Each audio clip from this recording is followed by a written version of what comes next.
Welcome back to another episode of Cybrary Week in Review. We have a lot to cover today, so let's jump right in. First, we want to shout out all of our new users who signed up over the Black Friday weekend into Cyber Monday. We are amazed at the response we were given from those who signed up, and we are so happy to add to the Cybrary Insider Pro family. Comment the first course you're going to be enrolling in below and see who will be joining you. You never know, you might make some new friends. Second, this Wednesday is the season finale of Grim Realities. We can't believe this season has gone by so quickly. This week's episode focuses on independent contracting and the different routes you can take. If you haven't been watching, make sure to catch up on this fantastic series before the finale and comment your favorite episode below. Mine's Startup Culture in the Internet Age. Before jumping into our courses, we wanted to announce that next week's episode will be our last episode of the year before Cybrary hits 2020 at full steam with some new exclusives. We want to thank all of our viewers for tuning in each week and learning what's new at Cybrary. Let us know in the comments your favorite Week in Review episodes you've seen this year and which characters you would like to see more of.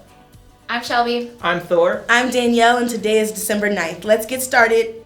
Our first course this week is Malware Threats, brought to you by Cybrary Master Instructor Ken Underhill. This basic course, which also includes hands-on labs, is a good starting point for students interested in both penetration testing and malware analysis. Students studying for industry certification exams like CEH may find this course beneficial. Students looking to take this course should already have a base knowledge of common IT and cybersecurity terminology.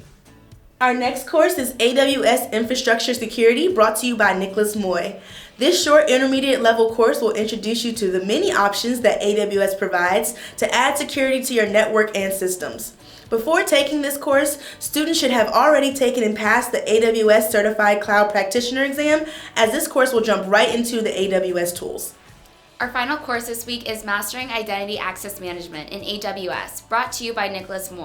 In this course, students will learn feature details of AWS IAM and gain an understanding of IAM relationships with other AWS services. Students will need an AWS account to follow along and should be already familiar with AWS and some of its services to get the most out of the course. Thank you for tuning in to Cybrary Week in Review. Make sure to check back every Monday for more episodes to see what Cybrary is bringing you next, and like and subscribe.